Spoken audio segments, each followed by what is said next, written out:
اس کے بعد آپ نے فرمایا کہ میں نے کسی کو نہیں دیکھا عورتوں سے زیادہ کہ دینی اعتبار سے عقل کے اعتبار سے کمزور ہوتی ہیں، پھر بھی سمجھدار لوگوں جو عقل مند لوگ ہیں، بڑے سمجھدار محتاط ہیں، ان کو یہ اپنی جال میں پھنسا لیتی ہے۔ یہ آپ نے فرمایا ما رأیت من ناقصات عقل و دین۔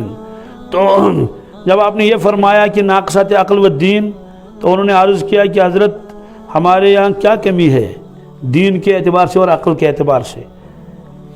آپ نے فرمایا کہ کیا قرآن پاک میں یہ نہیں ہے فاستشہدوا شہیدین من رجالکم فإن لم یکونا رجلین فرجل وامرأتان؟ تو یہ فرمایا کہ اللہ تعالیٰ نے فرمایا کہ جب کوئی معاملہ کرنا ہو آپس میں تو گواہوں کو رکھو، 2 گواہ ہونے چاہیے، 2 مرد، اور اگر 2 مرد نہیں ہے تو 1 مرد اور 2 عورتیں، 1 مرد اور گویا کہ اس کو یہ بتا دیا گیا کہ 2 عورتیں از اکول ٹو 1 مرد، تو گویا کہ 1 عورت جو ہے یہ آدھے مرد کے برابر ہے، کس کے؟ آدھے مرد کے برابر ہے، اس لیے فرمایا کہ 2 عورتیں ہونی چاہیے، 1 مرد 1 عورت نہیں، 1 مرد 2 عورتیں۔ ان تضل احداہما فتذکر احداہما الاخری، تو آپ اللہ تعالیٰ نے یہ بھی فرمایا اگر ایک بھول جائے تو دوسری یاد دلائے، اس کی تشریح بھی آئے گی۔ انہوں نے کہا یہ ہے اللہ تعالیٰ نے خود فرمایا کہ مردوں کے مقابلے میں عقل میں ان کی کمی ہوتی ہے۔ دوسرا آپ نے فرمایا کہ کیا کچھ دن ایسے نہیں آتے ہیں جس میں عورت نماز نہیں پڑھ سکتی، روزہ نہیں رکھ سکتا؟ انہوں نے کہا بالکل، فرمایا اس سے دین کا نقصان ہے، اگرچہ فطری چیز ہے، ثواب میں کمی نہیں ہے، ثواب تو برابر ملے گا، بہرحال یہ فطرت ہے۔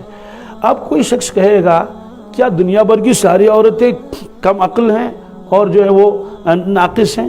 نہیں، یہ جنس کا مقابلہ جنس سے ہے، یہ بہت اہم مسئلہ ہے، ورنہ روایتوں پر اعتراض کرے گا آدمی اپنے کم علمی کی وجہ سے۔ جنس کا مقابلہ جنس سے ہے، افراد کا مقابلہ افراد سے نہیں۔ کیا افراد کا مقابلہ؟ مثلا لاکھوں مردوں سے بہتر ہے حضرت عائشہ صدیقہ رضی اللہ عنہ، ان سے زیادہ عقل مند۔ کیا یہ صحابہ کرام فتویٰ پوچھتے تھے حضرت عائشہ صدیقہ سے رضی اللہ تعالیٰ عنہ، سمجھ آگے نہیں؟ تو کروڑوں مرد ایک طرف کو حضرت خدیجہ الکبریٰ رضی اللہ تعالیٰ عنہ، تو ظاہر سی بات ہے افضل تو وہی ہے نا کروڑوں مردوں سے۔ تو لاکھوں مرد کروڑوں مرد ایک طرف کو حضرت فاطمہ الزہرا رضی اللہ تعالیٰ عنہ، یا ایسے حضرت مریم ہیں، حضرت آسیہ ہیں، تو وہ ہے کہ افراد مراد نہیں ہے۔ کیا ایسا ہو سکتا ہے ایک خاتون ہے وہ ہزاروں مردوں سے زیادہ عقل رکھتی ہے اور علم رکھتی ہے، تقوی ہے، پرہیزگاری ہے، یہ ساری چیزیں ہیں، میں افراد کا مقابلہ افراد سے نہیں، جنس کا مقابلہ جنس سے ہے۔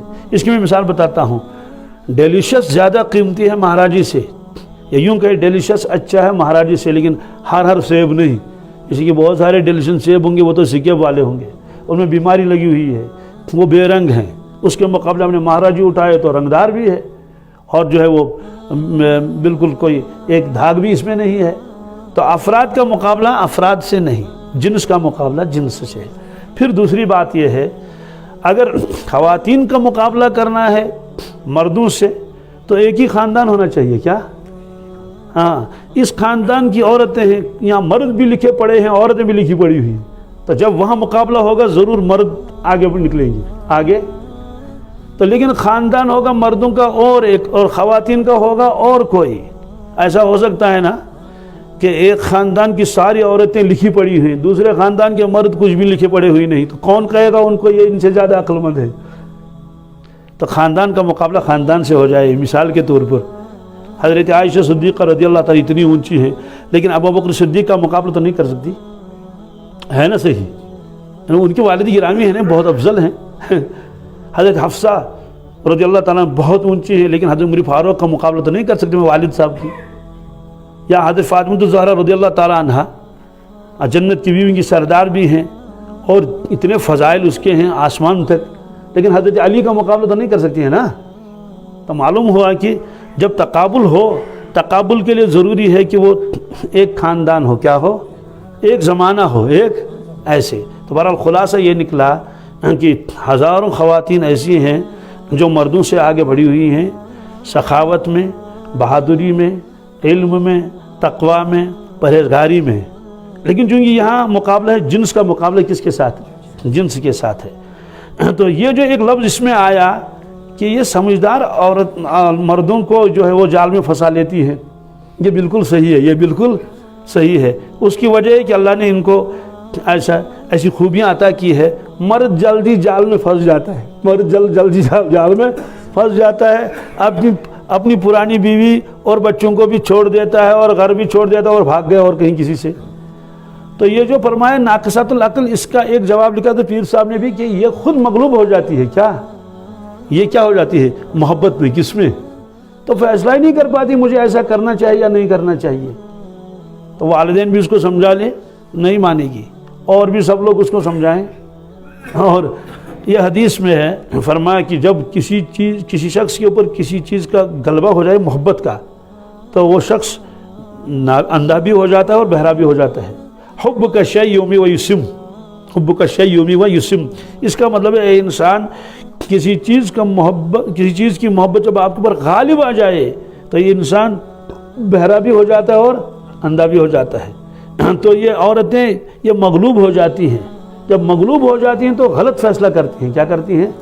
تو اس اعتبار سے بھی ان کو فرمایا یہ ناقصۃ کیا ہے؟ عقل ہے۔ بہرحال جنس کا مقابلہ جنس کے ساتھ تھا، اور کچھ چیزیں ایسی ہیں جو فطری طور پر ان کے اندر ہیں، اس کی وجہ سے ان کے ثواب میں کوئی کمی نہیں ہوگی، ثواب ان کو برابر ملتا رہے گا۔ جیسے حدیث میں ہے، ایک آدمی جوانی کے عالم میں بہت اعمال کرتا تھا، بوڑھا ہو گیا، اعمال نہیں کر پاتا، تو پورے اعمال کا ثواب لکھ دیا جائے گا۔ ایک آدمی صحت مند ہے، مسجد میں 5 وقت نماز پڑھتا ہے، بیمار ہو گیا، کئی دن تک مسجد نہیں آیا، تو پوری جماعت کو اس کا ثواب ملے گا۔ تو ماں بہنیں جب نماز نہیں پڑھتی ہیں تو ان دنوں بغیر نماز پڑھے نماز کا ثواب ملتا ہے، بغیر تلاوت کے ان کو تلاوت کا ثواب ملتا ہے، اس میں کوئی کمی نہیں ہوگی۔